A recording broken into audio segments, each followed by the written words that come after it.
Mas entrando então, vamos lá. entrar no assunto que o Paulinho vai lembrar, o Zé também estava no primeiro episódio, em março de 1970, foi quando, no Brasil, em plena ditadura militar, Emílio Garrastazu Médici assinou o decreto-lei que ampliava o mar territorial brasileiro de 12 para 200 milhas marítimas. Que rendeu um grande sucesso da Clara Nunes, E João Nogueira também chamado gravou, né, essa música. Este Mar é Meu, Leva Seu Barco Pra Lá, esse mar é meu, leva seu barco pra lá.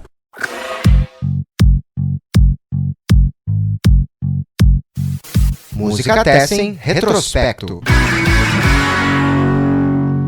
Salve pessoal, então estamos começando mais um retrospecto aqui pela Salve Sintonia, o podcast do Música Tessen que faz uma roda de conversa, voltando 50 anos no tempo e trazendo o que se ouvia naquele momento e o que era lançado também naquele momento, ou seja, discos que estão fazendo 50 anos e que são sempre assunto de rodas de conversa. A gente faz aqui a nossa, cada convidado traz o seu destaque, a gente já vai saber qual é o destaque de cada um e a gente vai trocando essa ideia, falando sobre esses artistas, a importância que eles tiveram e têm na vida de todo mundo. Hoje conosco Zé Fernando Cardoso, já figurinha carimbada, né, aqui do retrospecto. As atmosferas estranhas. As atmosferas estranhas estão sempre por aí. Paulinho Moreira, que vocês também já conhecem do primeiro episódio aqui do retrospecto, e o nosso estreante, Luiz Maurício Azevedo, que será, claro, pela formalidade aqui da nossa roda de conversa, será tratado hoje, claro, como Luma.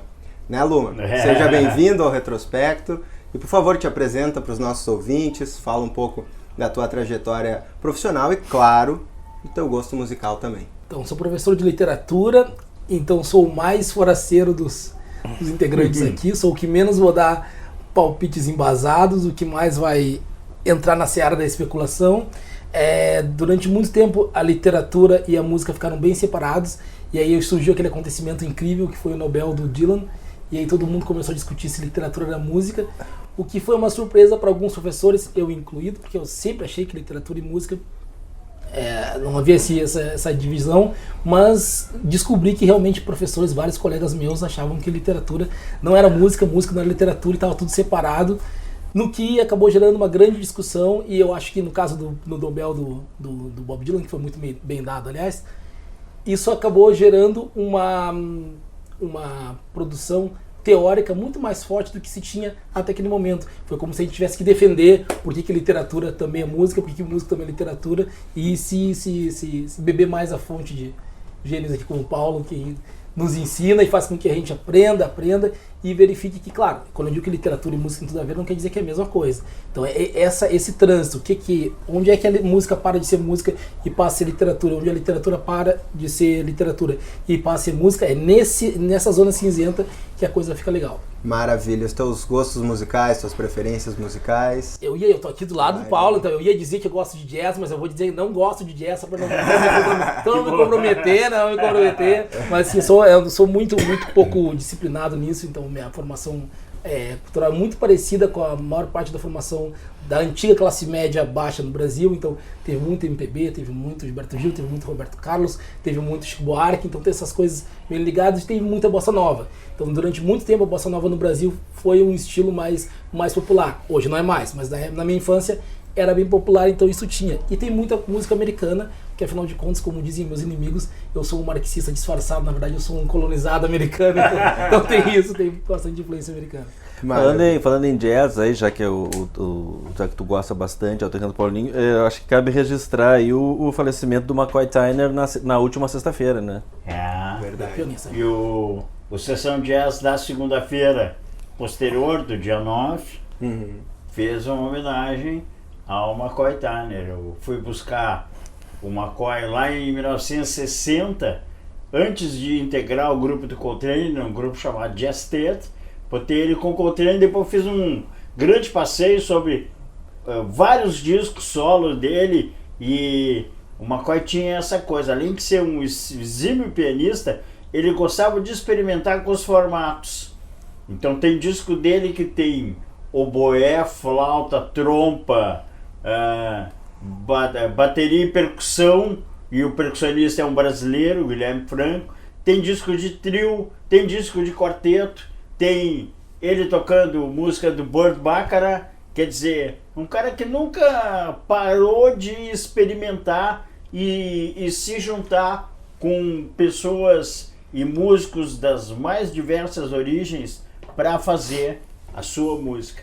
Maravilha, o Sessão Jazz, o pessoal escuta na salvesintonia.com. Na salvesintonia.com, no dia 9 ele rodou. Dia 9 no é o dia 10, dia que a gente está gravando é aqui. o dia que nós estamos gravando. Estamos gravando no dia aqui 10, o retrospecto. amanhã de manhã ele vai repetir e depois fica lá no lá. nosso... Na nossa central de áudios. Central de áudios, e aí pode ouvir a hora que quiser. Já que o Edu nos situou no tempo, né, no dia da gravação, eu quero dizer que a última vez que eu participei desse programa, a gravação foi lá na casa do Demétrio, no dia do primeiro Grenal, aquele que nós perdemos no finalzinho. Hoje ali, só temos no Beira-Rio, colorados aqui, né? Lá Estávamos eu, Edu e o meu filho, né, que estava junto, que nós zarpamos para o jogo depois, representando a maioria colorado, como é o que acontece de fato nesse estado. E apesar da revista Amanhã dizer o contrário... Apesar da revista Amanhã dizer o contrário, mas aquele dia o Demétrio tirou uma onda conosco lá e tal, e infelizmente... Pegou a flauta dele. Embora ele tenha sido minoria, né, na exata proporção do que são as duas torcidas, né, ou seja, 25%. Era River Plate, o Pachamama, Futebol Clube. Pois é. Ali ele foi mais feliz. Dessa semana, como está começando, né, a semana do primeiro histórico Grenal da Libertadores, aqui só com colorados, quem sabe a gente leva mais sorte. Aliás, estou mais confiante, né? Eu também estou mais confiante, especialmente depois daquele jogo de ontem. Maravilha. Mas o nosso assunto não é esse. Aqui, Não, é aqui só uma lembrança. Programa balizado em futebol como sala de redação. Mas aqui no início do programa, então, antes da gente entrar nos discos propriamente, eu trago um pouco do que se ouvia e do que estava no topo das paradas, né? Naquele março de 1970. Cara, eu posso dizer o seguinte, eu estava lá. Olha só. Eu ouvi a rádio o tempo inteiro em 1970. Então eu tenho assim, na minha cabeça, assim, várias coisas. Tu vais me situar dizendo isso, isso era um sucesso. No primeiro retrospecto lá, né? A gente falava... Não, eu não estava lá. No primeiro retrospecto a gente falava um pouco eu não tinha daquela 6 meses de vida.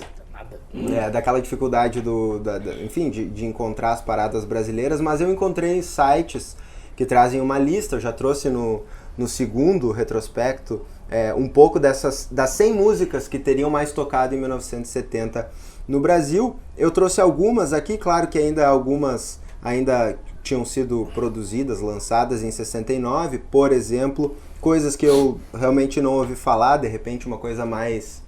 aí o Paulinho vai poder responder também, mas daquele momento e que não se perpetuou, não vingou depois, mas algumas dessas músicas que, segundo essa lista do site maistocadas.mus.br, The Pop Family, uma banda canadense, The Originals com Baby I'm For Real, Bob Sherman, são algumas dessas músicas que estão Bob Sherman entre as 100... Era um pré-David Cassidy.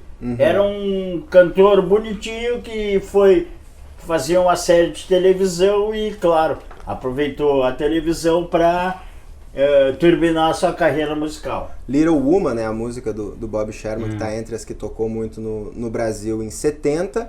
E ainda uma que vinha de 69, mas essa sim eu conheço, claro. Suspicious Mind, do Elvis Presley. Essa aí tocou bastante também. E algumas outras que eu vou trazer, por exemplo, Reflections of My Life, do Marmalade. Essa aí tocava muito. Essa tá em 12º na lista. Essa era o clássico total da época. Tocava o dia inteiro essa música. E daí algumas outras que eu vou trazendo ao longo do programa quando forem surgindo os assuntos. E os brasileiros? O que tem de brasileiros? Exatamente, aí? Daí eu vou ao longo do programa, quando vierem alguns assuntos, eu vou pensar algumas brasileiras dessa lista. Falando das charts britânicas, porque aqui a gente começa a ver tanto na Billboard quanto nas charts britânicas, já o domínio, que a gente já viu ali no segundo no segundo episódio, né, Zé? De Simon and Garfunkel com Bridge Over Troubled Water dominando o topo da Billboard, tanto a música em single quanto o disco no topo das paradas, e nas britânicas também, o disco no topo das paradas e o single também, mas teve um single curioso que ficou no topo das paradas por algumas semanas de março e deixou os Beatles em segundo, que é Wandering Star, do ator Lee Marvin, que é a trilha sonora de um filme da época que ele gravou e lá na Inglaterra fez muito sucesso e acabou, enfim, é o único sucesso da carreira dele, né, de música, e é um single que deixou os Beatles em segundo lugar e depois, em seguida, Simon and Garfunkel assumiram o topo dos singles das charts britânicas. O interessante é o seguinte, que o Simon e Garfunkel fazem esse estrondoso sucesso em 1970 e um ano depois estavam separados. É a despedida deles ali. E o Paul Simon em 72 lança o seu primeiro disco solo. Então, assim, no auge daquele sucesso, se dissolve. As bonecas brigaram. Sobre isso, tava me lembrando, porque no outro programa, quando tu citasse a dupla aí, a gente comentou do filme, né, do The Graduate, que tem a Meia-Noite um Homem, né, do Mike Nichols, que tem Mrs. Robinson e tal, e parará, né. Esses dias, casualmente, cara, eu vi um filme que eu confesso que eu não lembro, eu não lembro se eu nunca tinha visto, mas se eu vi faz muito tempo, do Mike Nichols também, que vem logo depois, que é o Ânsia de Amar, Carnal Knowledge. Com o Garfunkel, então ele até não sai mal, embora o grande ator do filme, claro, seja o outro, né? Sim, que é o de ninguém menos que o Jack Nicholson, né? Mas eles estavam os dois no auge. Eu acho que também esse lance do Garfunkel achar que ele tinha mais café no bule do que realmente tinha, né? Tanto como músico como ator, eu acho que isso também prejudicou a continuidade da dupla. Ele foi convidado a fazer o Argil 22, o filme. Que também é do Mike Nichols. E aí faz o Carnal Knowledge. E aí, exatamente isso. Ele achou que ele estava com a bola cheíssima e que podia prescindir. Mas na verdade, a história é a seguinte: o compositor, o arranjador, a cabeça da dupla sempre foi o Paul Simon. Sim. Né? O Garfunkel, sem dúvida, um intérprete espetacular, um grande cantor. Ponto. Né? E todas as composições da dupla eram do Paul Simon, toda a carreira da dupla era montada pelo Paul Simon, né? E pelo seu engenheiro oficial de som, um cara chamado Roy Haley, que durante a carreira inteira do Paul Simon começou com o Simon Garfunkel e na carreira do Paul Simon solo foi um cara que sempre esteve do lado dele, foi meio que coprodutor dos discos.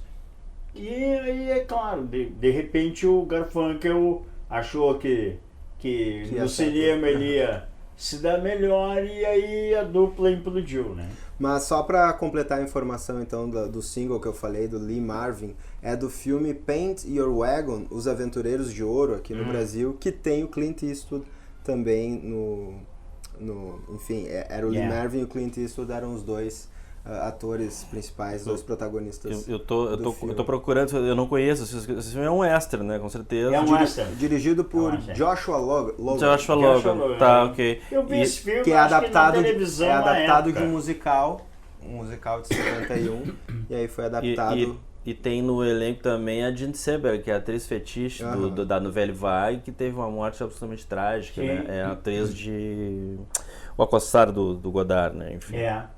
Bom, mas vamos entrando então na nossa pauta principal, porque o primeiro destaque que a gente vai trazer do programa de hoje, um disco lançado em março de 1970, é o destaque do Luma, Luiz Maurício, que é aí a primeira banda brasileira que a gente vai trazer aqui já para a pauta. Em março de 1970 saía o terceiro disco dos Mutantes, A Divina Comédia ou Ando Meio Desligado, que tem Ando Meio Desligado, que foi um grande sucesso, uma das músicas que está nessa lista, que tocou muito nas rádios, depois teve versão do Pato Fu também, né? E... Pra quê, né? eu fiz esse comentário sobre Claro, sabia, por que o Paulinho ia... Semana passada, já que eu citei o Ocidente ali, como a gente foi no Ocidente acústico ali com a Graforreia e a Ultraman lá e coisa, e daqui a pouco eles começaram a tocar Querida, nunca diga. E aí a minha mulher tava lá junto, mas eles tinham uma outra música que era conhecida. Não, mas eu acho que essa aí. Não, na verdade essa música tinha outra versão. Eu disse, não, tem outra versão do Pato Fu. Aí eu falei a mesma coisa, pra quê, Léo? Tá. Bom, desculpa mas então, quem é fã do Pato Fu aí. Por que Mutantes? Primeiro eu vou defender o Pato Fu, eu tenho uma necessidade cívica de fazer isso. Aliás, foi por isso que eu não conhecia os Mutantes, passou ao largo da minha formação, eu conhecia a Rita Lee, eu nem sabia de onde a Rita Lee tinha vindo. Tinha uma tia que gostava muito de Rita Lee e eu achava isso estranhíssimo, que pra mim a Rita Lee não era brasileira, pensa em uma criança negra no interior do Rio Grande do Sul. Isso, pra mim a Rita Lee e ela cantava em português, eu disse, essa mulher aí de outro país cantando em português e canta mal ainda, minha visão, tinha 6 anos. E eu assim, que estranho. E aí chegou em 93 e aí eu vi um cover da Rita Lee de Ovelha Negra. E aí era um cover, uma outra cantora cantando essa música e eu achei muito ruim, eu disse, mas o original é muito melhor. Nossa. E comecei a defender a qualidade estética da Rita Lee. Já tinha 13 anos, já era adulta. E aí eu comecei a procurar coisas da Rita Lee, e aí sim, me interessei e tal, e cheguei nos Mutantes.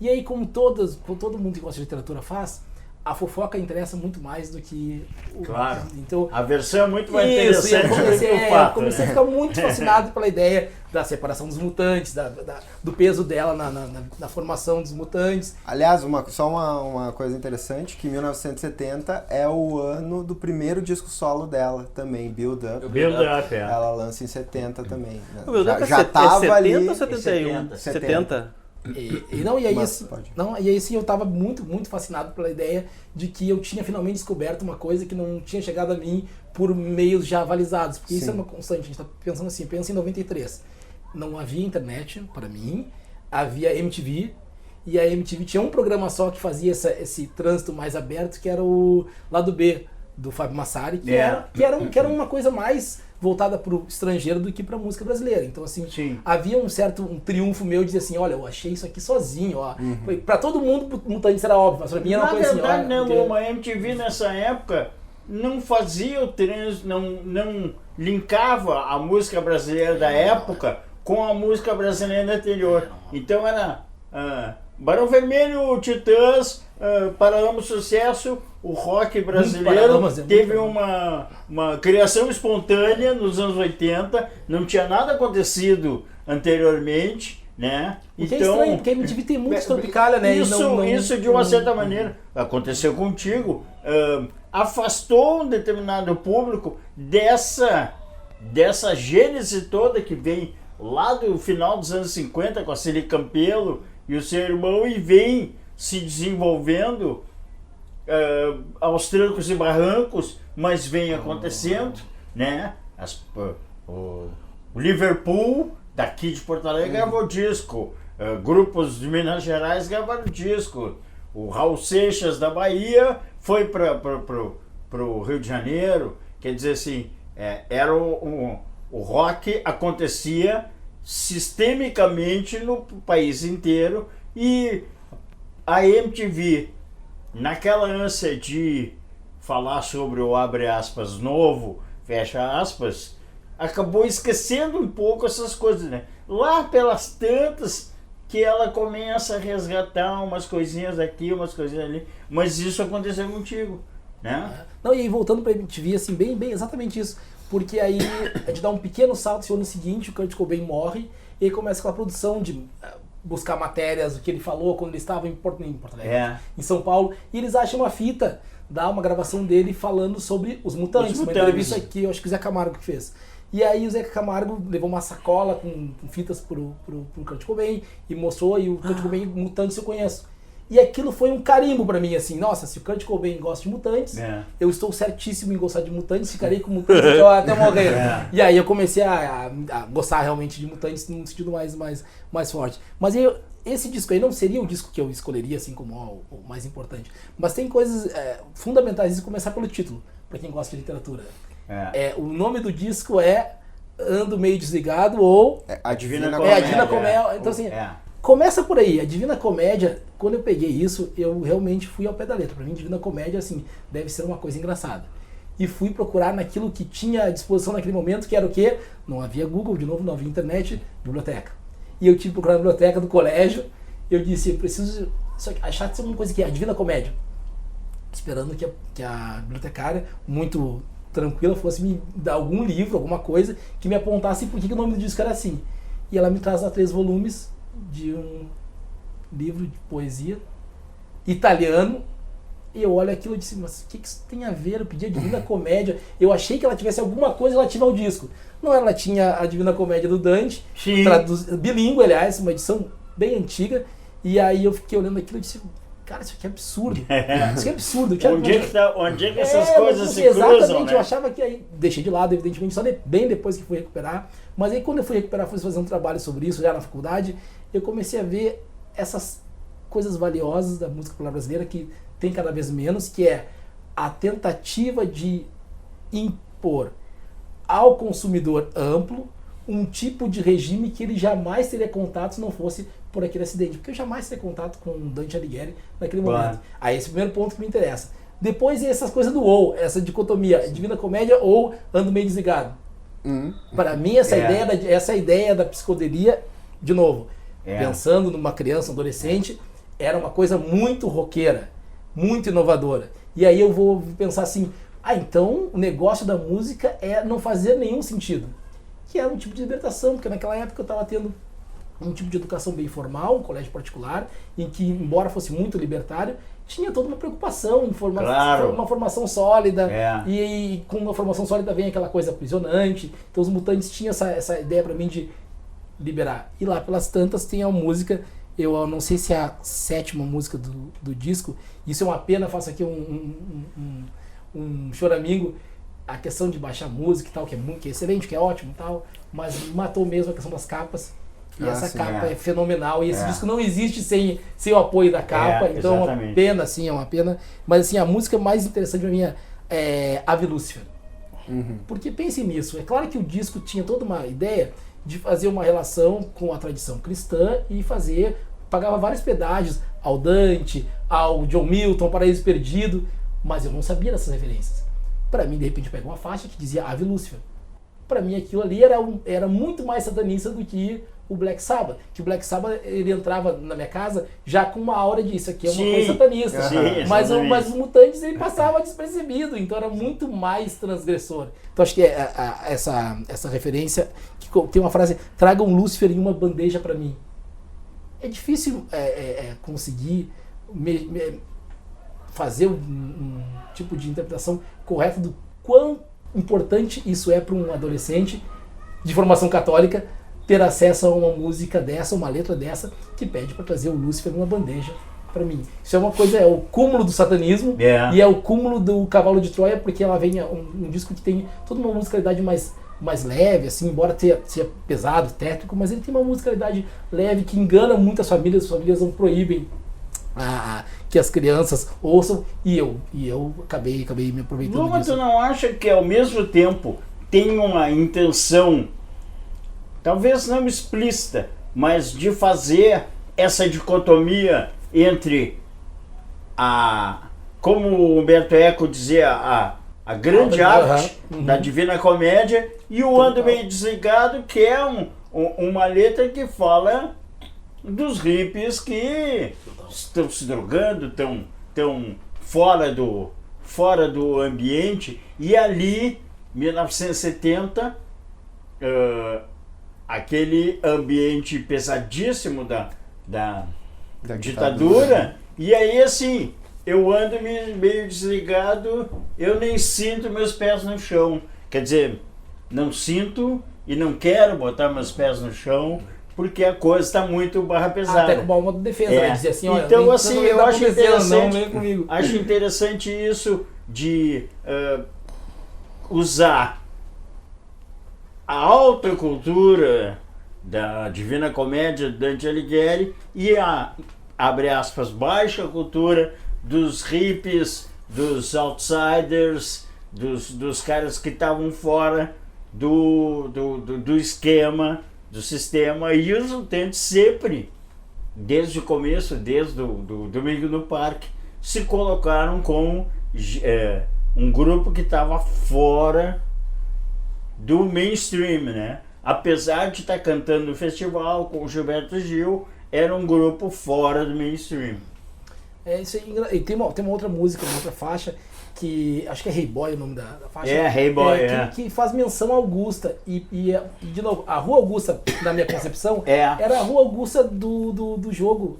Posso dizer a marca, não é patrocinada? Fica à vontade. Do Monopoly, do Banco do Banco Imobiliário, aqui. E a Rua claro. Augusta é uma coisa interessante, que a Rua Augusta, nesse meu imaginário, era uma rua para se ganhar dinheiro. Claro, E aí quando eu vou para São Paulo, o centro econômico, quando eu vou para São Paulo, a Augusta não tinha essa conotação. Aí eu acabei morando no Baixo Augusta, e Baixo Augusta tinha uma conotação super diferente da que eu imaginava. E aí quando a gente vai um pouquinho para trás, a gente começa a ver que a Rua Augusta sofreu várias transformações. Uma hora ela era quase um shopping a céu aberto, as pessoas iam para exibir os seus carros, aí tem desde a Rua Augusta 120 por hora e tal. Cada história. E ela vai mudando, e essa música aí, que não tem nenhuma pretensão, não é uma grande criação literária, mas ela faz um breve registro dessa Rua Augusta que vai sumir, e que agora, acho que a partir de 2013, 2014, ela está reaparecendo, que é uma rua dividida.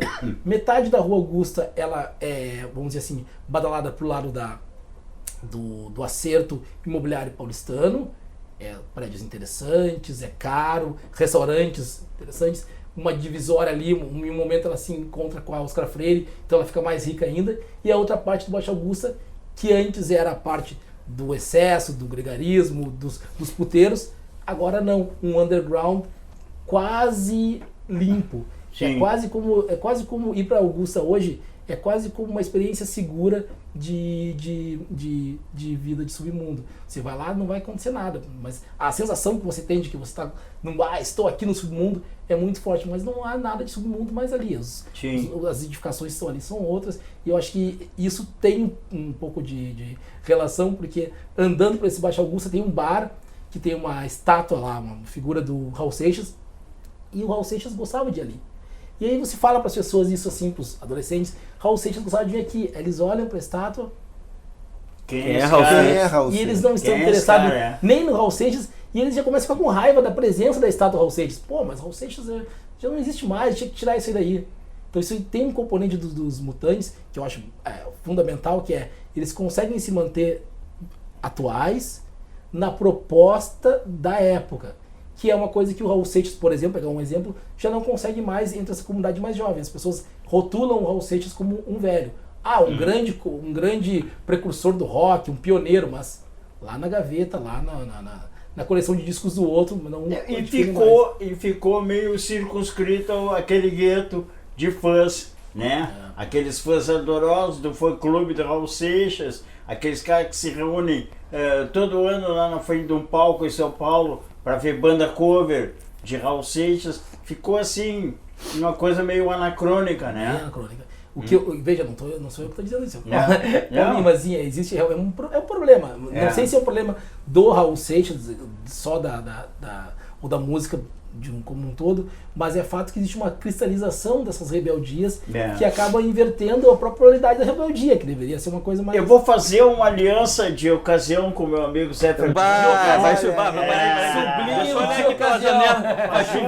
Vai chover de ocasião, sublinho. A aliança é a seguinte. Aliás, a partir do disco Mutantes no País dos Bauretes, eu acho que eu sei. Agora eu percebi qual é. Os mutantes começam a se afastar daquela estética tropical bitelesca dos primeiros discos e começam a se aproximar de uma estética que fazia muita cabeça do Arnaldo e do Sérgio Dias. que era o rock progressivo, que o nosso amigo Zé Fernando tem uma verdadeira ojeriza. Não, e dos Mutantes, especialmente. Apelidado carinhosamente por ele de tranqueira. E aí, a né? partir daí, os Mutantes se afastam tanto daquela estética primeva do seu trabalho, tanto que vão morar na Serra da Cantareira, passam o dia inteiro fumando maconha, tomando ácido e solando no seu mini-mug, e o Sérgio Dias tentando imitar o John McLaughlin. E aí tem a famosa história de que a Rita Lee chega na Serra da Cantareira para ensaiar, e os caras disseram para ela: não precisa, vai-te embora porque nós não te queremos mais aqui. E aí ela vai embora. Por quê? Porque a banda estava mudando o seu som, e esse som iria desembocar em alguns discos, como Tudo Foi Feito pelo Sol, que é um disco do Yes gravado no Brasil, né? O disco ao vivo também é um disco ao vivo do Yes gravado no Brasil. Quer dizer, os Mutantes também, a partir daí, do começo da década de 70, começam a se desvincular do seu som original. É bom? É ruim? Cada um vai ter a sua percepção, a sua opinião, mas é um descolamento, né? E a saída da Rita Lee e o primeiro disco dela nesse mesmo ano de 70, Build Up, onde ela canta o José, que era uma música religiosa, né? Olha o que foi, meu bom José, você se apaixonar pela donzela em toda a Galileia, não sei o quê. Mas aqui tem, né? é que a Rita coloca um quê de deboche na história também. Mas assim, na época as pessoas não entenderam assim, né? Então, tem isso, Luma. A partir um pouquinho depois do disco que a gente está falando aqui, começa esse afastamento dos Mutantes das suas propostas originais, que tinha rock, que tinha Beatles, que tinha Tropicália, que tinha ritmos regionais, música sertaneja, 2001, né? Sim. 2001, música sertaneja, misturada com rock. Quer dizer, todo aquele liquidificador de influências começa a ser desligado, né? Mas é que... Não só uma coisa, e eu acho que a mudança, a alteração, claro, imagino que deve ser traumático para os dois lados, mas é sensível ver que a Rita Lee saindo subiu e os Mutantes desceram, e assim, aí foi uma ladeira, uma relação, uma gangorra grenal, né? Quanto mais a Rita Lee sobe, mais a Mutantes cai. Tem um fator também preponderante aí, que é a separação da Rita e do Arnaldo, né? Que é por essa época. Mas um casamento que nunca foi muito bem explicado, né? Ela na biografia dela diz que era um casamento meio de fachada e tal, sei que eles gostavam do outro, mas que ela pensava umas coisas, o Arnaldo pensava outras, então não havia uma ligação forte entre os dois. Pois é. E uma outra coisa que essa questão aí da guinada, quer dizer, não apenas uma coisa que eu acho que os Mutantes perdem muito aí no momento em que eles começam a dar essa guinada progressiva, e aí nem tô falando nem tá falando aqui um cara que não é muito chegado a rock progressivo, mas antes disso, os caras começam a se levar a sério demais e perdem esse caráter debochado que eles tinham. Exatamente. E que a Rita personificava, mas não só ela, todos eles, né? As músicas deles eram muito sátiras, assim, a certos tipos, né? Tu falou do Hey Boy, enfim... 2001, né? Tinha várias... Tinha esse componente de humor, assim, vai perdendo. E a Rita Lee vai explorar isso demais nos discos com o Tutti Frutti, né? Que também vão terminar por conta de um relacionamento que se desfaz de maneira bastante traumática, que é ela e o Carlini, né? Mas isso isso é outra história. Isso fica para outro momento. Focalizando. Mas então, o que eu tinha antecipado já, em julho, daí pelo que eu pesquisei, em julho, sairia Ferro na Boneca dos Novos Baianos. E fica aquela pergunta: quem foi melhor? Novos Baianos? O Paulo ou já deu a opinião dele. Eu já dei minha opinião outra vez. Eu sou Novos Baianos Futebol Clube. Como eles auto-intitularam o terceiro disco deles, né? Porque, na verdade, esse primeiro disco do Ferro na Boneca é um disco que é muito... é bem diferente do que eles fizeram depois. Né? É um disco que está na fronteira entre o samba e o rock, mas ele não é nenhuma coisa nem outra, né? Ferro na Boneca é um rock, mas tá cheio de metais e tal, é uma estética diferente. Os Novos Baianos, na verdade, vão mudar a sua música a partir da famosa visita do João Gilberto no famoso apartamento lá de Botafogo, onde o João Gilberto chegou 10 da noite, saiu 8 da manhã, ficou tocando clássicos da música brasileira para eles, e isso abriu a cabeça. Fumando muita maconha também. Fumando muita maconha também. Porque todos ali eram adeptos, agora eu entreguei Inclusive o João Gilberto. O João Gilberto é o maconheiro dos fortes. Né? Então, assim, esse primeiro disco é o disco que coloca eles na vitrine. Mas a partir dali, e especialmente 2 anos depois do Acabou Chorare, é que a coisa toma o rumo que tomou, né? Maravilha. Foram 6 anos de Novos Baianos, do Acabou Chorare é o Farol da Barra, onde eles fizeram essa síntese, né? Sim. Da música brasileira, do choro, do samba, do baião, do maracatu, com rock, com guitarra elétrica, com uma guitarra baiana, e aí fazendo música de carnaval, frevo, misturando tudo, na verdade, né? Pra finalizar esses discos brasileiros mais, assim, legais que saíram em 70, eu quero retomar algo que o Paulinho falou no primeiro retrospecto, porque é de 70 e é uma das músicas que tá nessa lista das que mais tocaram, tá na posição 19, Quero Voltar pra Bahia, do Paulo Diniz, que ele lança em 1970, e é uma... Tu já tinha falado isso, né, no primeiro episódio. Eu tinha falado do Paulo Diniz, e né? ele tá nessa lista de músicas que tocaram. E era um grande sucesso, esse cara surgiu com essa música, né? Não, e depois, assim, tem um chopp pra distrair, tem... Que é desse disco também. É um monte de sucesso um atrás do outro. Eu pesquisei algumas coisas e daí eu vi algumas curiosidades, assim, porque nesse disco tem uma versão dele pra Felicidade, do Lupicínio. E Um Chopp pra Distrair depois foi gravada pelo Emílio Santiago.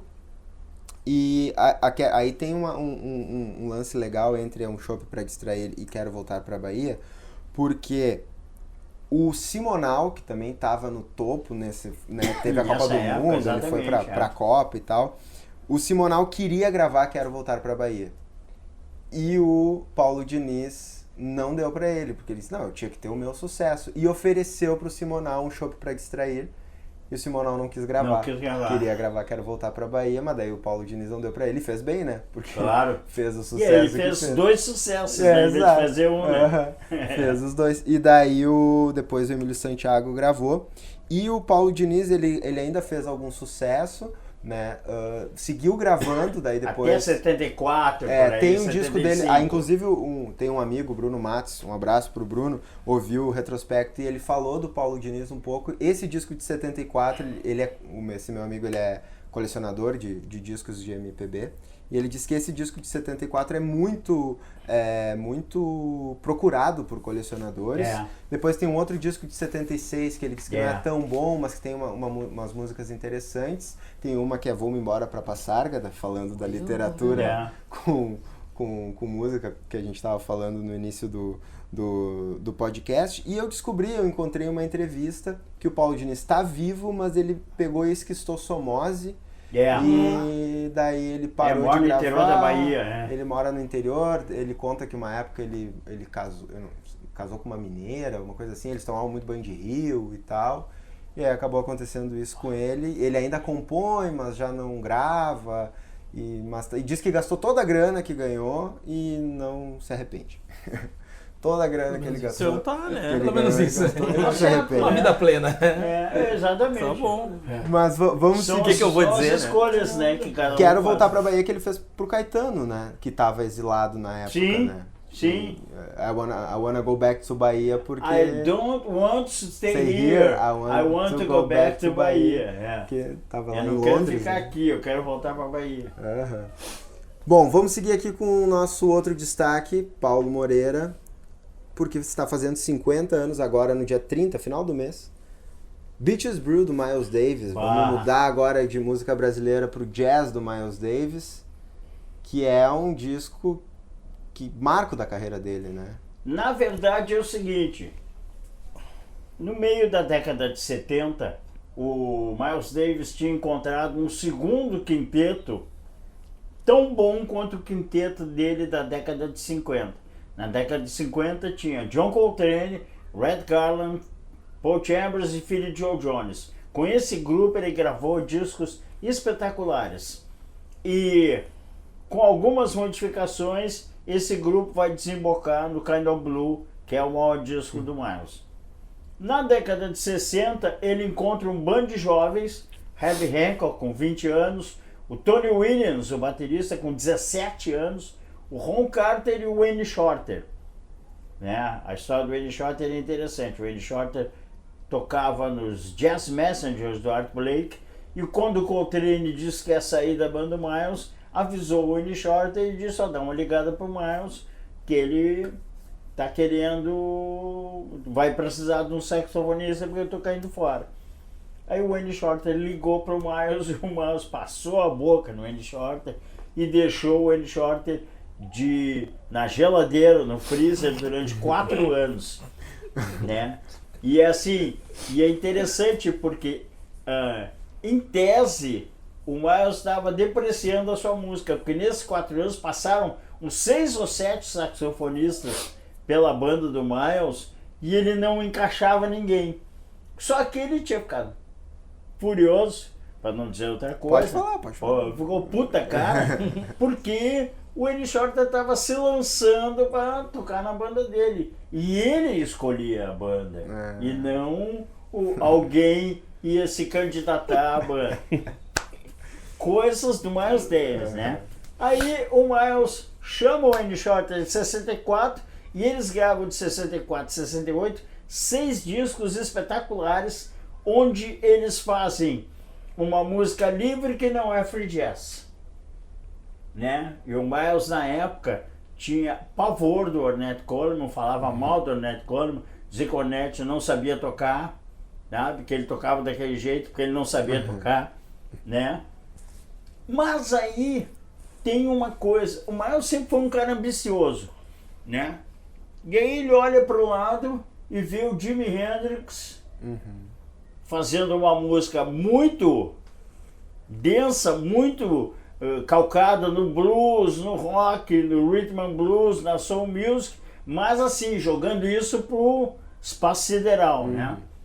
Ao mesmo tempo ele olha para o lado, outro cara que ele admirava muito, Sly Stone, da Sly Family Stone, que fazia uma soul music muito energética e muito diferente do que as outras bandas de soul faziam na época.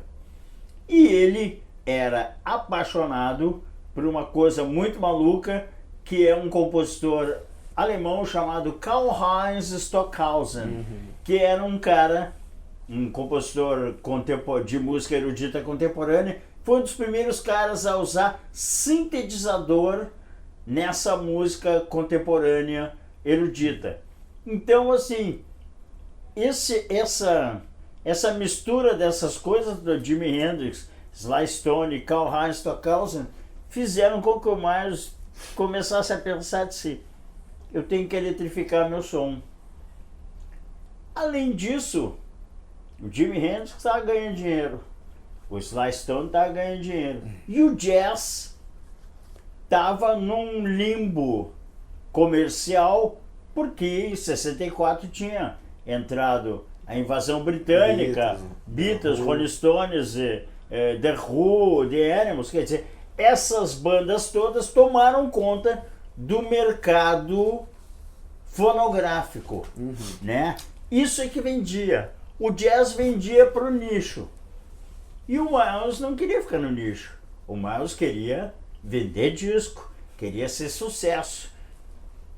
O que ele fez? Ele começou, a partir de 68, a eletrificar o seu som. Primeiro, num disco Miles in the Sky, ele chama a banda para uma gravação e o Herbie Hancock entra no estúdio e encontra um piano elétrico e diz: cadê o piano acústico? Não tem piano acústico, tu vai tocar piano elétrico. E o Hancock disse: mas eu nunca toquei esse instrumento. E ele vai tentar, vai tentar ter pianista. O teclado é o mesmo. A teclado é parecido, a sonoridade é diferente, mas... E aí começa a eletrificar aos poucos o seu som. Depois tem In a Silent Way. Depois ele faz o In a Silent Way, que já tem muita coisa elétrica, mas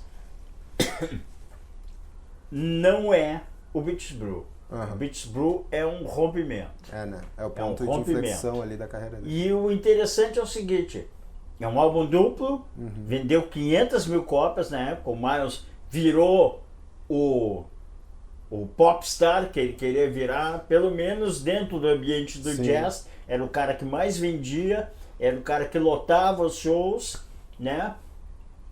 E muito tempo depois, quando a Columbia, agora nos anos 2000, lançou uma caixa chamada The Complete Beach Brew Recordings, que a gente ficou sabendo como é que funcionava a gravação desse disco, como é que funcionou. Ele tem 2 faixas que ocupam um lado inteiro do LP, né?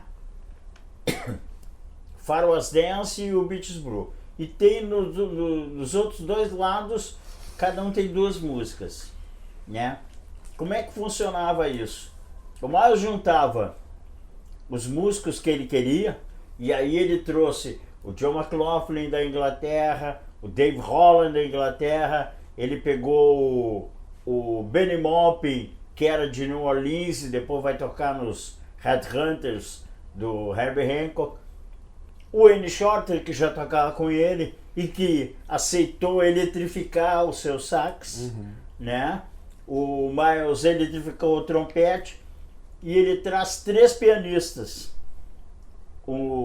Na verdade, um organista, o Larry Young, o Joe Zawinul e o Chick Corea, né? E eles todos, os 2 tocando piano elétrico. O esquema era o seguinte, ele juntava essa turma toda no estúdio, mostrava um fiapo assim de melodia que ele tinha composto e os caras ficavam improvisando. Vira e mexe, ele entrava no estúdio, tocava uma coisa, saía e os caras comendo o couro solto ali, né? Depois que terminava essa improvisação, ele pegava essas fitas, ia junto com o produtor dele, o Theo Macero, e o que eles faziam é o seguinte, o Miles ouvia tudo e dizia: eu quero isso aqui, isso eu não quero, isso eu quero, isso eu não quero.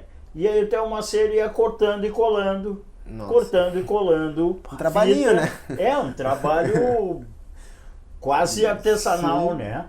E aí ele montava esse painel de música muito avançada, muito doida, que o Miles conseguiu transpor pro ao vivo. Agora, é um desses discos que gerou muita polêmica, né? Era jazz ou não era jazz? Era rock ou não era rock? Os puristas odiaram a Downbeat. A Downbeat publicou duas críticas do disco, uma dando 0 estrelas e uma dando 5 estrelas. 0 como... E assim, para te ver assim, como o mundo do jazz, o mundo da crítica, dos apreciadores, ficou dividido com isso. Tem gente que odeia esse disco até hoje e tem gente que ama esse disco. O que teu amigo Sérgio Caran diz a respeito desse disco, por exemplo? Eu acho que o Sérgio Caran aceita que seja um disco importante, mas eu acho que ele não gosta tanto. Não sei, nunca falei com o Caran sobre isso, mas agora deixa eu contar um caso particular. Diga. Eu passei a minha adolescência inteira lendo revista de música e tal, e ouvindo falar no Beatles Blue. E era um álbum duplo, importado, nunca tinha saído do Brasil. Era não tinha YouTube uma coisa assim, inatingível. Eu tava lá em cima desse teu armário, assim, e eu aqui embaixo, só olhando pro Beatles Blue.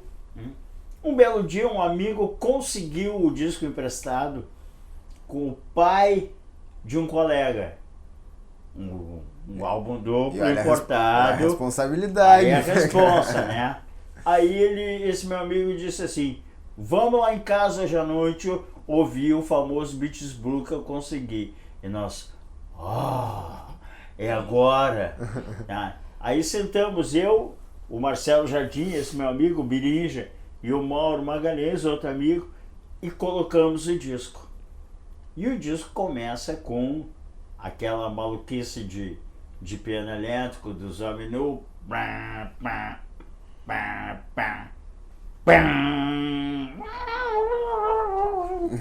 E aí nós ficamos nos olhando assim, os três, e nós vamos ter que ouvir isso muitas vezes para poder entender o que está acontecendo aí, né? E aí, é claro, todo mundo gravou em fita cassete, e essas fitas cassete rodavam o dia inteiro, porque a gente queria entender por que aquele disco era tão venerado, festejado, tão venerado.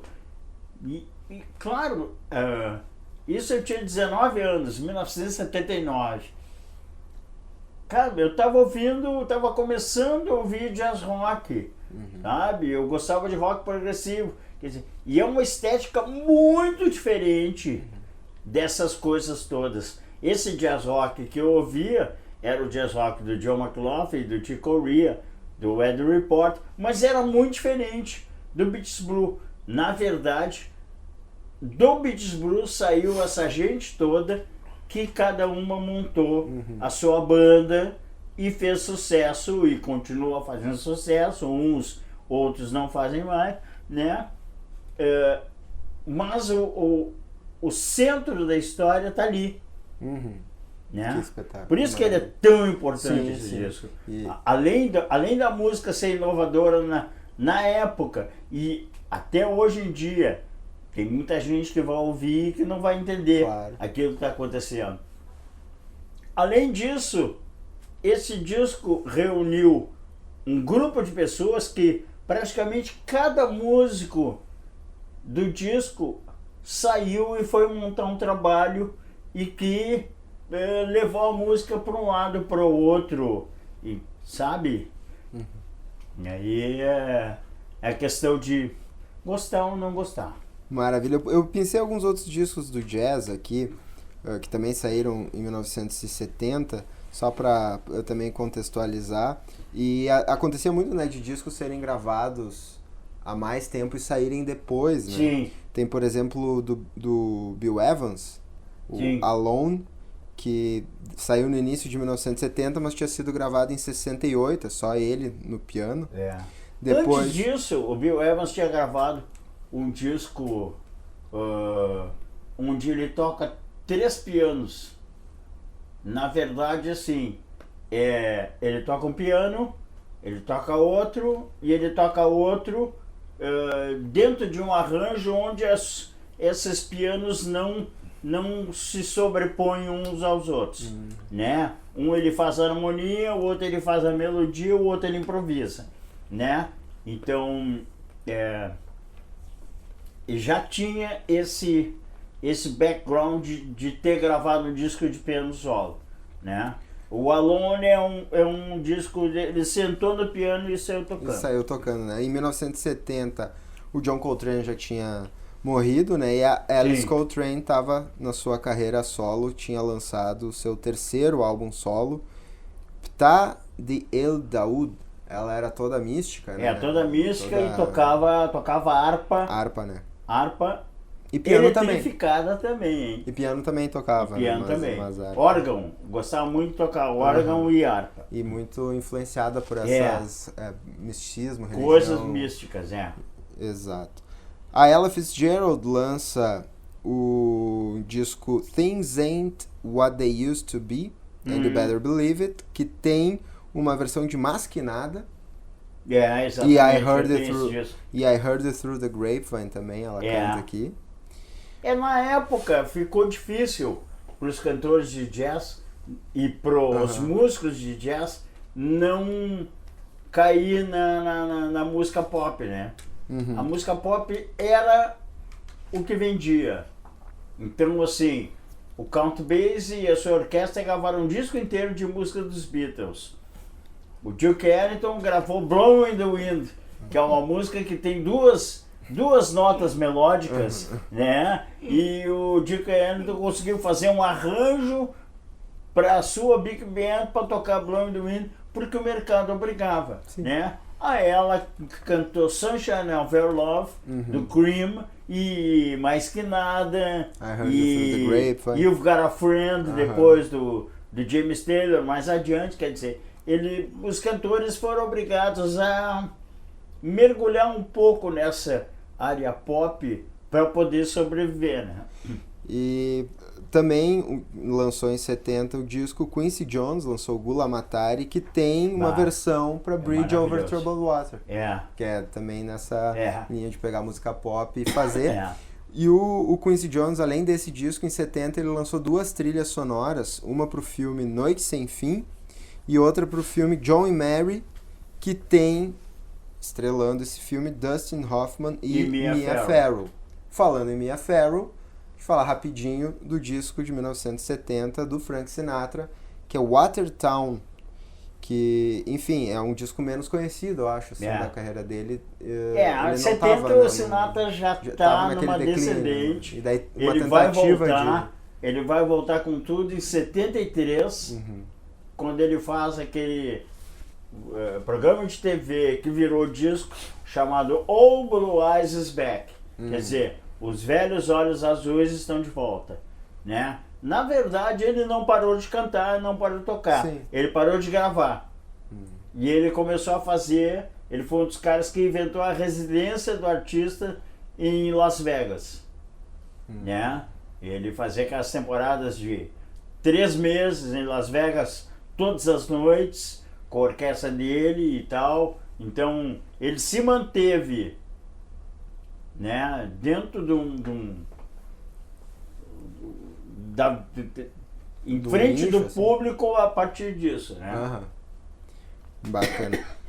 Vou só fazer uma pergunta pro nosso Luma, se ele, voltando rapidinho ao Bitches Brew, tu tá do lado do 0 estrelas ou do 5 estrelas? Eu achei que eu fosse capaz de ter esquecido disso. Não, é só pra fechar aqui o jazz. Eu até achei que fosse a história do Frank Sinatra, que todo mundo pegou meu pé por causa disso, depois eu conto do Frank Sinatra. Mas não é o meu disco favorito, de longe, eu acho que tô naquela... Do Davis? Eu acho que eu tô naquela categoria dos que... Eu acho que eu sou o Paulo, quando eu ouvi um disco a primeira vez, eu tenho que ouvir mais pra ver do que é isso aqui, porque realmente pra mim é um disco dificílimo de entender, é um gosto adquirido, assim, tem que ter um outro nível de interação. Sou bem raceiro nisso. Nada no raso pra ficar com uma metáfora lá, Lady Gaga. Mas, não, o que eu me lembrei do Frank Sinatra, eu me lembrei de uma coisa, de uma das muitas histórias de vergonha pessoal, quando eu morava fora, eu tava numa noite muito encalacrada, assim, aí uma colega disse, não, vamos sair, tem uma aqui, eu estava em Nova Jersey, aqui ao redor, tem vários bares que você vai gostar muito, em cidades pequenininhas, que você vai gostar muito, e tem um bar aqui em Hoboken, ótimo, e Hoboken era pra mim uma cidade de IUPs, de capitalistas, de jovens investidores, então eu fui pro bar com aquela sensação, isso é 2015, eu fui meio brabo pro bar, e aí eu tava lá no bar e a moça que era dona do bar disse assim, deixa eu te apresentar aqui, tu é brasileiro e tal, tu gosta de música, já me falaram, o nosso músico da cidade, mais conhecido, e eu fui de uma grosseria atroz, e disse pra ela assim, não tem interesse, sinceramente não tem nenhum interesse no músico local de vocês aqui de Nova Jersey, e ela Ela olhou pra minha colega e disse, ele realmente gosta de jazz, né? Ele é fechado. E eu sim, aí eu fiquei com aquela... Eu disse, bom, pelo menos ela entendeu que eu não tô aqui. Uma hora eu fui no banheiro e um músico local da cidade que ela queria se vangloriar era nada mais, nada menos que Frank Sinatra. Nasceu em Hoboken. Nasceu em Hoboken em 1917. Mancadas da vida que a gente dá e depois se vangloria de ter feito a mancada. É uma coisa tem história pra contar, né? Começou a carreira em Hoboken, né? Coisa incrível. Hoboken pra mim era a cidade do Yolatengo. Né? Aí depois é que eu fui saber que o Frank Sinatra tinha nascido lá também. Viu? Não tô sozinho. Aí eu confesso a minha ignorância, até uma certa idade, né? Pelo menos. Eu também não sabia desse detalhe. Maravilha. Bom, mas a gente tá gravando o programa dia 9 de março, que é o dia de aniversário de 78 anos de John Cale. Sir John Cale, né? Sir John Cale, que em 25 de março de 70 lançou seu primeiro disco solo, Vintage Violence, que é o destaque do nosso Zé Fernando. Zé, por que esse disco é bom e o que ele representa também pro John Cale, esse disco é bom, mas eu vou te dizer assim, ó, o John Cale gravou de coisas melhores depois, assim, né? E ele tem uma coisa, uma peculiaridade, porque assim, 2 desses discos aí que tu separou de março de 70, que eu me interessaram aí mais, enfim, e também de, né, trazer assim para fazer um comentário e tal. Eles têm, os dois, é engraçado, eles têm cada um tem um paradoxo interessante. O John Cale, ele foi expulso do Velvet Underground, né, pelo Lou Reed, na base daquela... Pelo querido Lou Reed. Pelo querido... Não, Lou Reed, quem leu a biografia dele, aquela que saiu aqui, escrita pelo Victor Bockris. Eu, de todos os compositores, os letristas do rock... se tu considerar o Bob Dylan um cara do rock também, provavelmente o grande compositor é o Bob Dylan, mas o meu preferido, o cara que eu mais gosto, o cara que eu amo as músicas, assim, é o Lou Reed, assim, primeiro porque o Velvet sempre foi a minha banda preferida, e segundo porque ele tem uma, como é que eu vou dizer, uma concisão, assim, uma coisa, e como é que eu vou dizer... De tratar de certos sentimentos, é coisa de decadência mesmo, eu admito que eu gosto, enfim, né? Sentimentos contraditórios, enfim, e também aquela crônica que ele faz do submundo, assim, pra mim sempre me interessou mais. Mas quem lê a biografia do Lou Reed, cara, e eu sou fã de carteirinha dele, mas o cara era um canalha, assim, que tu não tem ideia do que era. Lou Reed era um cara, assim, que... Tudo bem, ele também tem alguns traumas que ele carregou na vida. E aquela história dos eletrochoques que ele passou na adolescência, que a família, história famosa, né? A família tenta dar uns eletrochoques para ver se tenta curar a cura gay, a cura gay, né? Muito antes do pastor Marco Feliciano e essa gente toda que aparece aqui, foi a família do Lou Reed tentou, da ministra Damares, né? Não adiantou, né? Óbvio que não adiantou. Claro. Né? Mas enfim. E isso deixou ele, isso alterou muito como é que eu vou dizer, tá me faltando tempo. Ele a partir daí, por exemplo, dificilmente tu vê uma foto do Lou Reed rindo, por exemplo. E isso não é porque ele fosse um cara extremamente mal-humorado, ele até era também, mas é porque isso alterou ele ficou com um problema neurológico por causa disso. Ele fez assim em torno de... Num determinado momento da vida dele, ele faz, durante 2 meses, assim, ele faz 56 sessões, assim, uma coisa assim inacreditável. É absurdo, né? E isso deixou ele um cara paranoico, enfim. Bom, tudo isso para dizer que, ao mesmo tempo, ele era um cara extremamente egocêntrico. E assim como aconteceu no Roxy Music com os 2 Bryans, né? Quer dizer, 2 caras... que tem um tamanho igual numa determinada banda e tal, chega um ponto que eles não conseguem conviver mais, né? Lennon e McCartney, né? Lennon e McCartney também, né? Jagger e Richard num determinado momento, né? Mas é verdade, Mas estão até hoje, né? Estão até hoje. Mas aí é a mentalidade mercantilista do Mick Jagger. Sim. Que...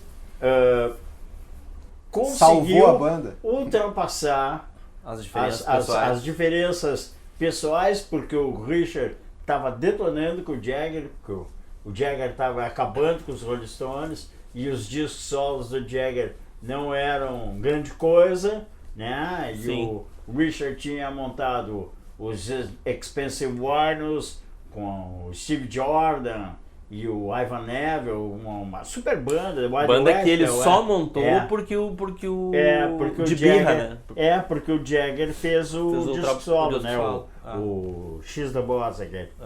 E então tem isso, né?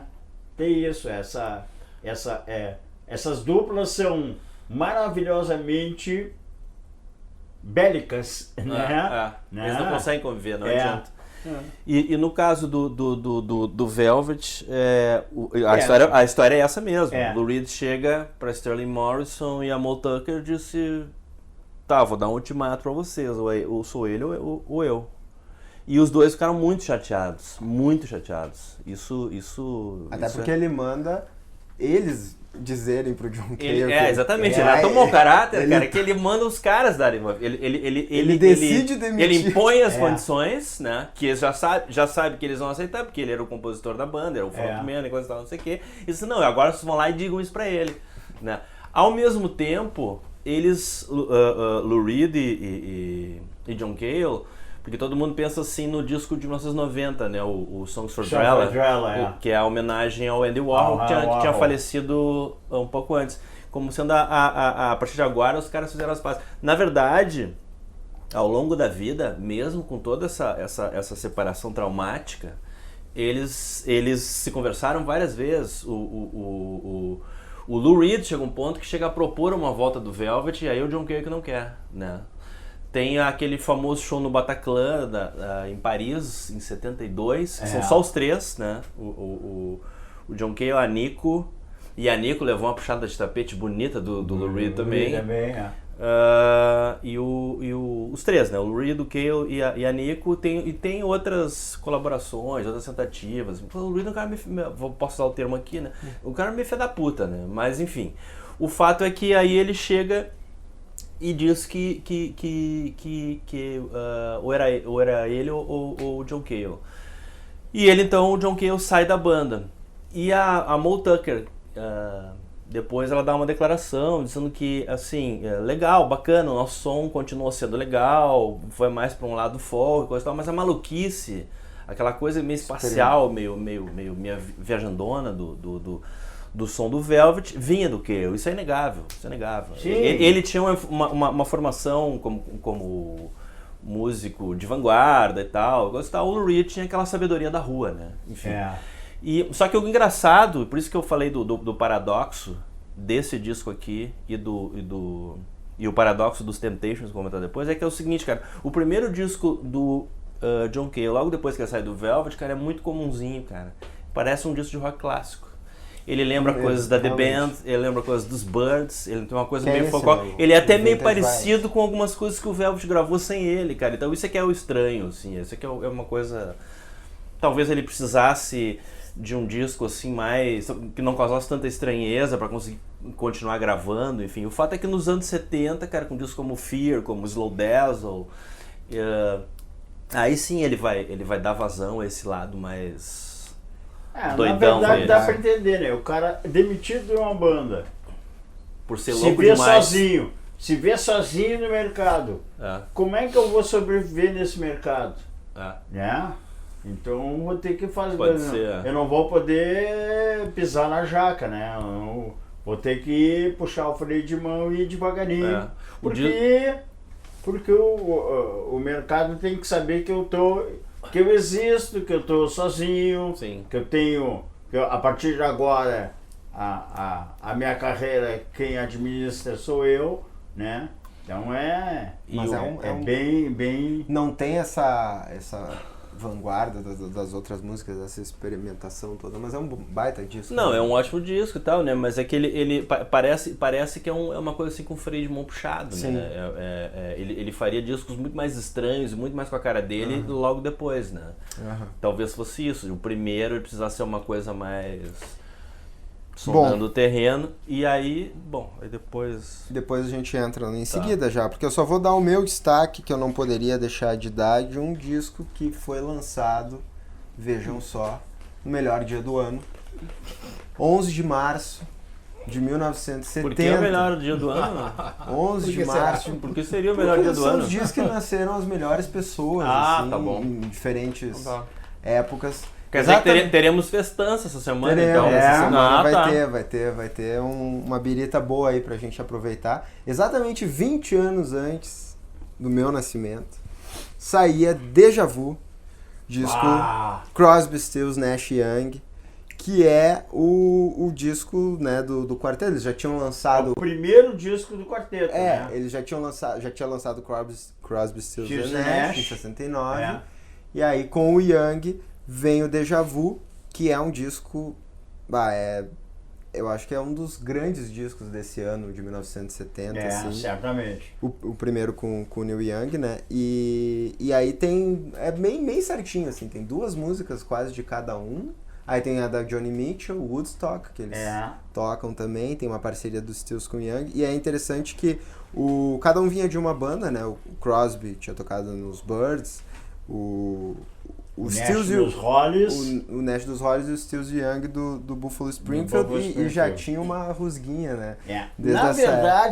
Na verdade, o Stills deixou de lado a rusga do Buffalo Springfield, porque quando eles gravaram o primeiro disco, o Crosby, Stills and Nash, 69, o Crosby sempre foi tocador de guitarra base, né? Sobe uma, desce uma, sobe uma, desce uma, né?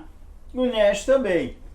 E o Stills ficou responsável por todos os arranjos e todos os solos daquele primeiro disco. Ele toca órgão, ele toca baixo, ele toca todos os solos de guitarra.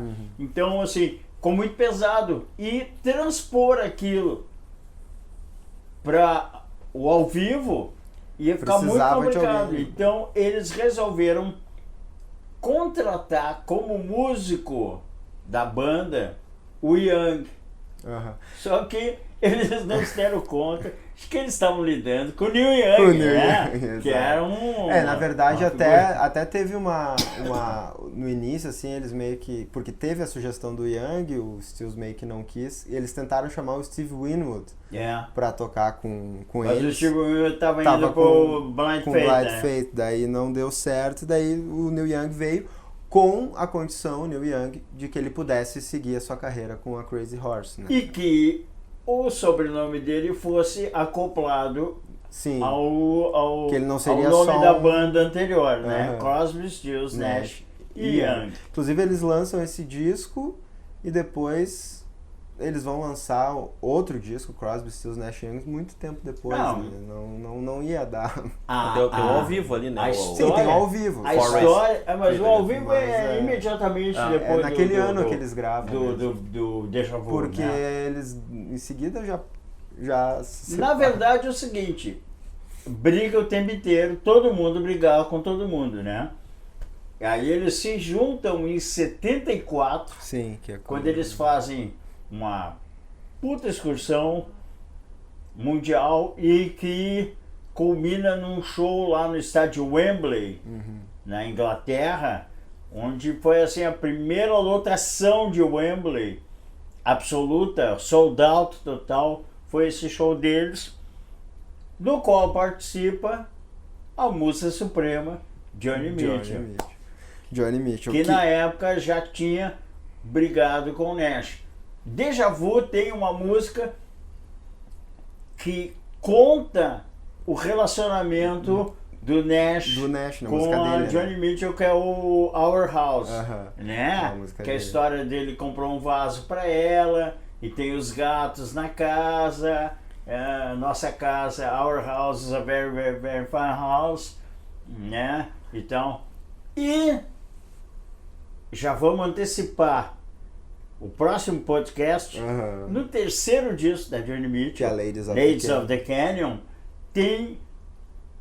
Ela toca Woodstock, né? Ela faz a versão dela, da música dela, né? Tem Big Yellow Taxi, que é o grande sucesso de um determinado período da carreira dela, mas tem uma música chamada Willie, que era o apelido que ela dava pro Nash, e que ela diz assim para ele, em poucas palavras, que olha, acabou, vamos seguir em frente, o nosso amor foi bacana, mas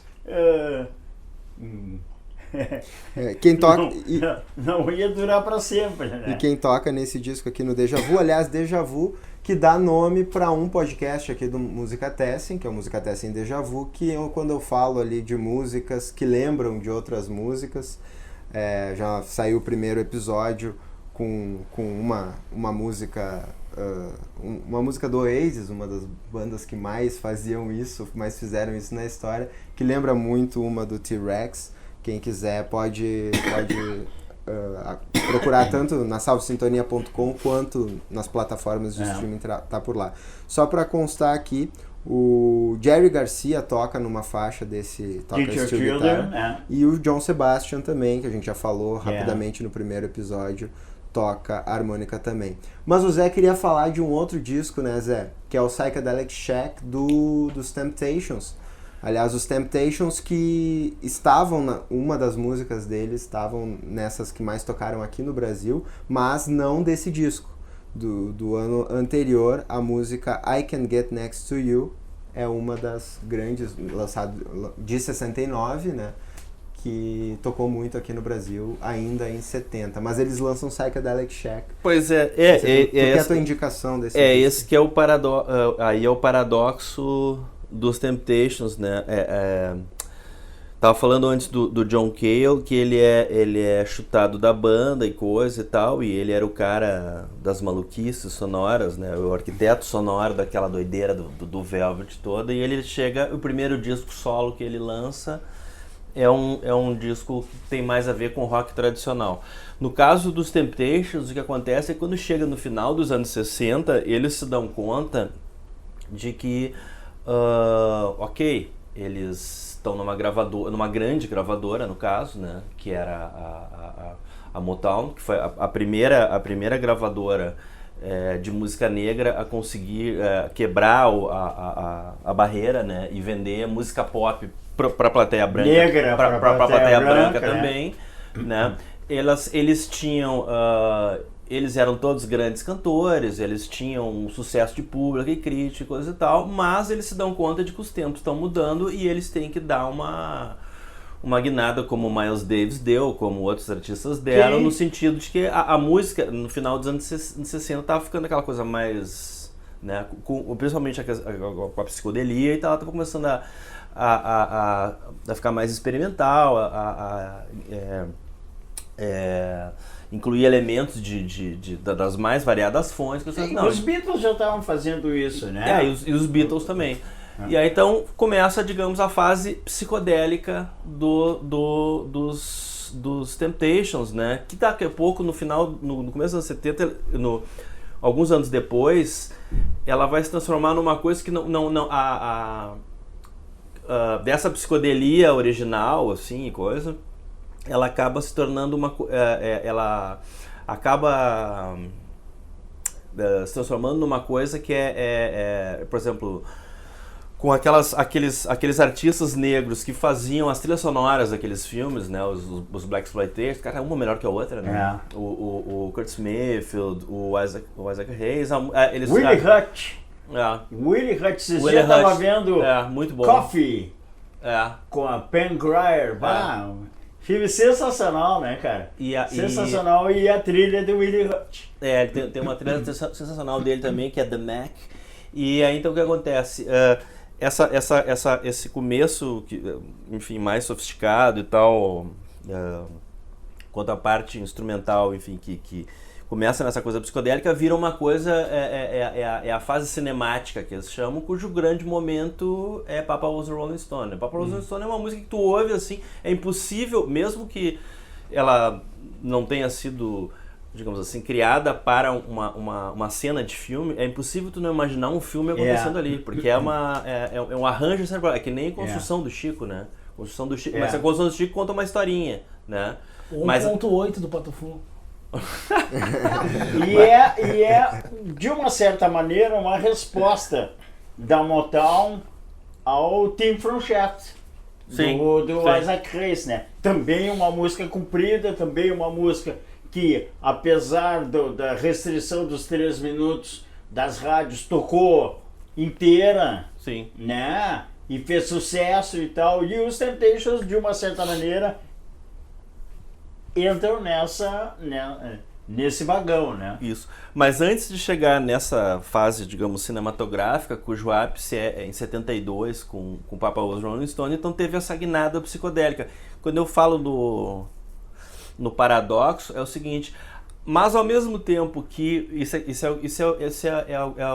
a grande ironia da história, ao mesmo tempo em que os Temptations se dão conta de que eles têm que se modernizar porque os tempos estão mudando, o que acontece? Na verdade, eles acabam perdendo toda a autonomia, quer dizer, eles já não tinham muita com o Barry Gordy, né? Porque sempre foi o cara, o chefão da Motown, ele levava aquilo, um cara extremamente bem sucedido e tal, mas tipo assim, os artistas gravavam assim, basicamente a coisa dentro de um formato, aquela mesma coisa sempre, né? Esse grito de liberdade vai ser dado no ano seguinte pelo Marvin Gaye com What's Going On. Wonder, né? E o Stevie Wonder vem na sequência. Só que nesse momento ali, o que acontece? Os caras procuram o Norman Whitfield e o Barrett Strong, que eram produtores, compositores, coisa e tal. E aí, eles, principalmente o Norman Whitfield, eles se apoderam da criação e tal, na coisa. Arranjos absolutamente luxuosos, cara, uma música sensacional, cara, tocada pelos Funk Brothers, que era a banda da Motown, coisa. Mas os 5 vocalistas do Temptations não podiam dar um pio, cara. Eles praticamente não tinham. O que o Barrett Strong e o Norman Whitfield deixavam eles fazer é fazer os arranjos vocais. Isso eles faziam. Sim. Né? E isso vai dar problema também, e na sequência, alguns integrantes. Uma coisa também que é interessante se notar é que os Temptations. Eles tiveram, cara, dezenas de formações, né? Sim. Um sai, outro entra, outro volta e coisa e tal, né? E aí, especialmente o Eddie Kendricks, era um cara que meio que bateu de frente lá e tal, e ele sai logo depois, né? Depois sai David Ruffin, sai também, né? E o cara, eu nunca sei, é tanta gente que eu sei, o Paul Williams. O Paul Williams também, esse disco é gravado, o Psychedelic Shack, ele já está enfrentando problemas de saúde e ele também ele tinha um problema um problema sanguíneo, enfim, alguma coisa que causava anemia e tal. Anemia falciforme. Anemia falciforme, isso aí, tá. Eu jamais lembraria do nome. E ao mesmo tempo ele nessa época ele estava afundado no alcoolismo. Sim, né? Então isso vai prejudicar bastante. O Psychedelic Shack é um disco bacana. Eu acho que dessa fase aí, o melhor é o Cloud9, que é o do ano anterior. Que é o lançado no ano anterior, né? Eu acho que é o mais interessante. E tem uma coisa assim, para quem quiser, para quem ainda compra discos, tal, CDs e tal, tem uma coletânea dupla dos Temptations chamada Psychedelic Soul, que ela tem nada menos que 24 faixas, que pega do Cloud9 até 1990. 1990 não é o ano, tá? Da gravação da música. É de um álbum chamado 1990, 1990, que foi lançado em 73. Tem Papa Was Rolling Stone, tem Ball of Confusion, que é uma música bem representativa desse som da época e tal. E o detalhe interessante é o seguinte: o Psychedelic Shack é o disco que está melhor representado dentro dessa coletânea. Ele tem nada menos do que 6 faixas. O disco normal mais representado? O disco normal ele tinha 8 faixas, tá? Só 2 faixas ficaram de fora. Então tem 6 faixas dele que estão aqui, né? Os Nessa outros tem coletânea. umas 2 ou 3 cada um, no máximo, assim, né? Maravilhas. Bom, passar agora alguns outros discos só que eu acho interessante falar. O Psychedelic Shack de 6 de março, então, fazendo 50 anos agora. Quarto disco de uma banda muito conhecida pelas versões, mais do que, embora tivesse algumas músicas autorais, que foi lançado em 31 de março e tem uma das músicas que mais tocou no Brasil naquele ano, que é o Three Dog Night. Lançou It Ain't Easy em março de 70 E o grande hit deles, Mama Told Me Not to Come, do Randy Newman, versão deles, da música do Randy Newman, é uma das que mais tocou aqui no Brasil, segundo essa lista que eu peguei. Mas depois vem o grande sucesso, né? Mais adiante vem o Joy to the World, Sim, né? sim. Que aí é o top total, né? E nesse disco eles ainda lançam uma versão de Your Song, do Elton John, que também é daquele ano, é assunto do próximo Música Tessem. Bandas que estrearam em 70 ou em março de 70, o Sugarloaf lançou seu primeiro disco que tinha Green Eyed Lady, que é o grande hit deles, também está nessa lista das músicas que mais tocaram aqui no Brasil. One Hit Wonder, né? One Hit Wonder, porque depois eles não se seguiram. Os Faces lançaram First Step em março de 70, a banda depois dos Small Faces, né? Ficou só Faces, com o Rod Stewart, o Ronnie Lane, o Ronnie Wood, que depois iria pro Kenny Jones, pros Stones, o Kenny Jones e o Ian McLagan, lançando o First Step, surgindo então do Small Faces. Eles estrearam em março de 70, lançaram uns 3, 4 discos. Mais também. um pouquinho. E aí, lá por 74, eles explodem com o Ulala, que é o grande sucesso deles.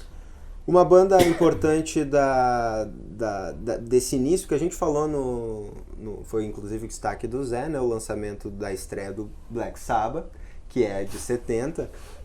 Uma outra banda importante nessa criação do heavy metal, ou nesse início de heavy metal, que é o Mountain, lançou o disco Climbing Leslie West, em 7 de março de 70. Que é a música Mississippi Queen, a música mais conhecida deles, né? O Félix Pappalardi também. Também uma banda que implodiu e que depois virou West Bruce Lang, com o Jack Bruce, que tinha saído do Cream, e também tinha esse formato de power trio. Maravilha. Uma outra banda que também dessa cena mais do rock pesado, do heavy metal, Blood Rock, também estreou em março de 70. E aí tem alguns discos. Leon Russell também lançou seu primeiro disco em 23 de março de 1970, a música mais conhecida, A Song for You, e daí Mick Jagger canta nesse disco, George Harrison toca, Ringo Starr toca, Charlie Watts toca, Bill Wyman toca, Eric Clapton toca, Steve Winwood, Joe Cocker, Mary Clayton, um monte de gente toca nesse disco. Depois ele vai ser o diretor musical do Mad Dog e Englishman, que é a famosa turnê do Joe Cocker lá de 72, onde eles juntam toda essa gente aí que tocava em todos os discos da época, né? Bobby Keys, Jim Price, as vocalistas, Clyde King, Claude Kinnear, toda aquela turma. E nessa época, o grande admirador do Leon Russell era um cara chamado Reginald Dwight Kennedy, Elton John, que agora nos anos 2000, lá por 2010, resolveu ressuscitar o Leon Russell e eles gravaram um disco juntos, que é muito legal. Massa. A outra estreia que acontece, estreia solo, né, no caso, mas um disco não muito, enfim, bem festejado, que é Sentimental Journey, do Ringo Starr, que ele lança sua estreia solo também em 27 de março que é o de disco 70, de que é o disco standard do jazz, né? Que ele conta que, tipo, músicas que a família dele gostava de ouvir, que ele ouvia, e daí ele grava, tipo, nada a ver com o que depois ele lança o Book Up of Blues, também, que é um outro disco meio assim de Ringo cantando blues, né? E country blues, aquela história. E ele vai estourar em 73 com o disco, que é o único disco, depois do fim dos Beatles, que tem os 4 juntos. Não na mesma faixa. Mas estão ali. Mas estão os 4 juntos. O McCartney compôs uma música pro Ringo, o Lennon compôs, e o George Harrison é co-produtor do disco.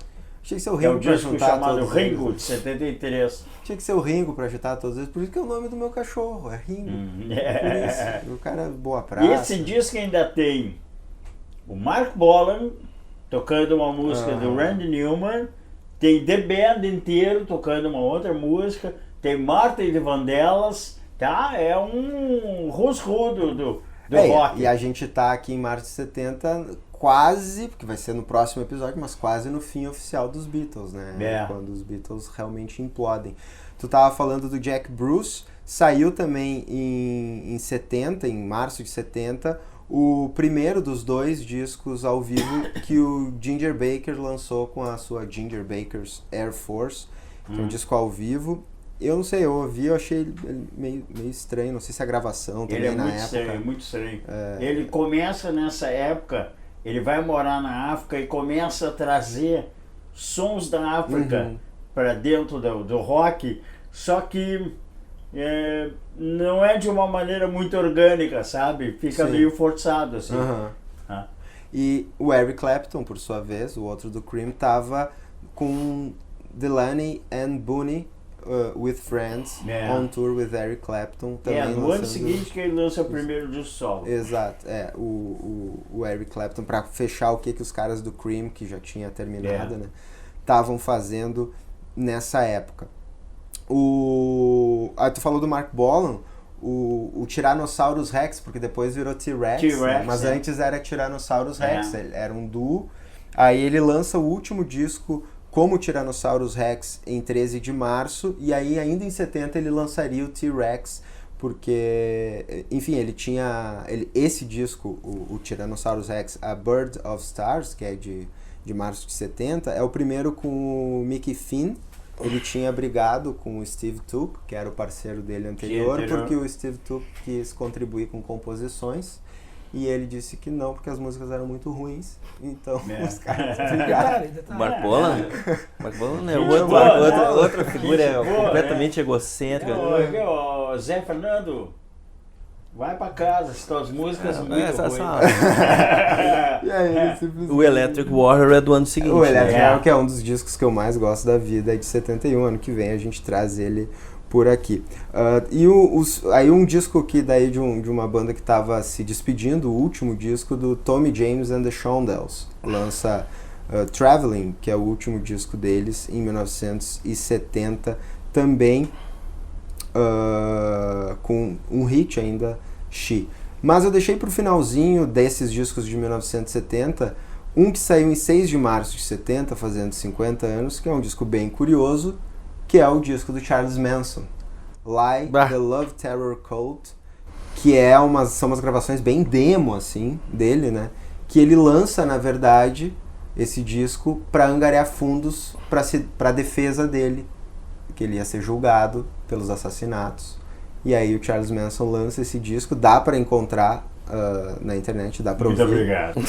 Mas Muito obrigado. Uma grande... Assassino louco, e a capa sem do vergonha, canalha. E a capa do disco, ele faz uma paródia, a capa do disco ainda faz uma paródia da capa da Life, da revista Life, que faz a capa com ele, né, quando dos assassinatos, e aí ele parodia ainda a capa da Life nesse... É um disco independente ou tem gravadora por trás? É um disco... Ele tinha sido gravado em 67, 68 e sabe quem é que era a cabeça por trás desse disco? Quem? Dennis Wilson dos Beach Boys, que era sim. amigão dele, inclusive dele que produziu esses demos. Inclusive, só tem que uma tentou vender os demos para as gravadoras. Uma das músicas tinha sido lançada pelos Beach Boys. Mas tem um detalhe aí que é o seguinte. O Dennis Wilson, eles eram amigos e tal, e parará, porque... Dennis Wilson quase entrou na seita lá. Nesse momento, porque também tem o seguinte, que o Manson era um cara extremamente persuasivo, como todo bom vigarista, claro. né? E aí, ele também, ele naquele rancho onde eles viviam, aquelas menininhas lá e coisa e tal, o Manson mandava em todo mundo.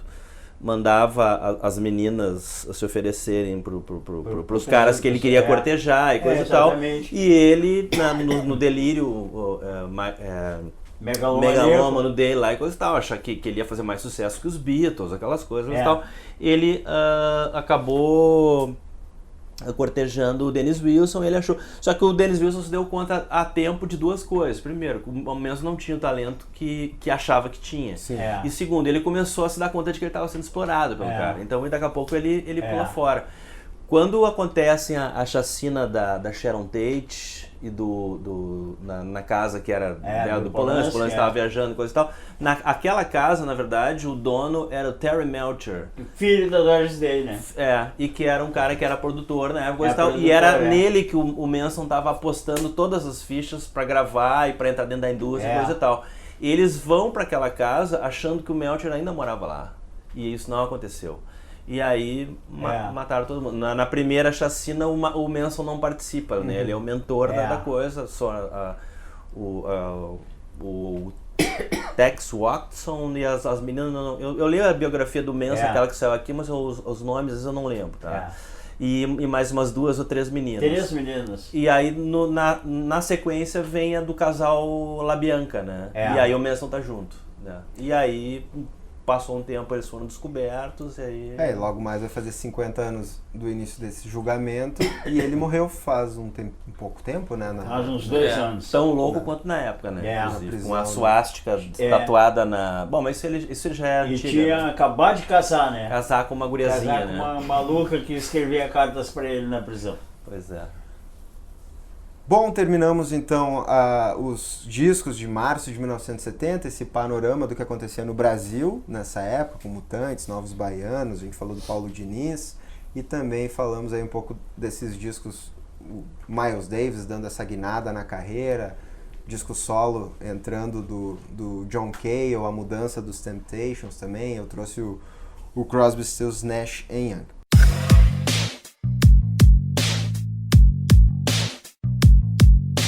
Para finalizar o podcast, aquela minha listinha de 5 aniversariantes que eu sempre penso nos meus convidados, assim, eu tento pensar um pouco nos meus convidados para dar essa lista de indicações de outros aniversariantes. Inclusive, eu troquei um deles, que era para ter sido em fevereiro, ficou para agora março, e o que era para ter sido em março, eu já dei a indicação em fevereiro. Mas vamos começar. O primeiro disco que eu indico, fazendo 60 anos, na verdade fez 60 anos em janeiro ou fevereiro, é o Giant Steps do John Coltrane, disco de 1960, que desde 2004 está preservado na Biblioteca do Congresso dos Estados Unidos e é um dos clássicos discos de saxofonistas. Na verdade, é o primeiro disco do Coltrane numa grande gravadora, né? Até então ele gravava em seus pequenos, Prestige, etc., mas ele é contratado pela primeira grande gravadora e grava o Giant Steps, que ainda não tem o quarteto final, né? McCoy Tyner, Jimmy Garrison e Elvin Jones. E inclusive na música Giant Steps, o pianista é o Tommy Flanagan, que apanhou muito para fazer aquelas harmonias todas malucas que o Coltrane inventava na época. John Coltrane tá entre os teus... Ah, sem dúvida, sem dúvida. Aí é ponto pacífico. Aí é um amor superior, né? É um pouquinho mais embaixo, né? Maravilha. Tá fazendo 40 anos o primeiro disco do Itamar Assunção com a banda Isca de Polícia, Beleléu, Leléu, Eu. De 1980, fazendo 40 anos já, disco independente, um dos marcos da vanguarda paulista. Sabe que essa música começou a tocar é claro que vocês não eram nascidos ainda, como em assim, 1980, mas ela tocava numa novela que a Rede Bandeirantes criou na época, chamada Os Adolescentes. E essa música tocava... O Fico Louco, tem o Cara de Mal, Faço o que me dá na cabeça, né? Tocava, e no elenco dessa novela tinham os jovens começando sua carreira, Júlia Lemertz, olha só, André Di Biasi e quem era o outro? Aquele menino que fazia os comerciais da Casa Bahia, aquele Casas Bahia. Eu não era nascido mesmo. Agora eu me dei conta que eu não era nascido. Então, assim... Baita disco, né? E nessa época, a Bandeirantes estava apostando nos jovens. Tinha um programa chamado Mocidade Independente, cuja música era Mocidade Independente do Lulu Santos, né? E o Nelson Mota era o meio que o diretor do programa. E tinha essa novela que mostrava assim, conflitos dos adolescentes na década Uma malhação de 80. da época. Uma malhação melhorada, Olha né? só. Melhorada. E com a trilha sonora mais legal. Bom, Né? dá pra perceber que sim. André Fazendo- Biasi, aí- nunca mais tinha ouvido falar nessa criatura. Aí fazendo 30 anos, agora em março, dia 19 de março, faz 30 anos, o 7º do Depeche Mode, Violator, que eu acho Esse é um baita bom disco. Esse é um baita disco. Esse Uma fez sinal dos meus positivo. discos. Aí quem não era nascido era eu.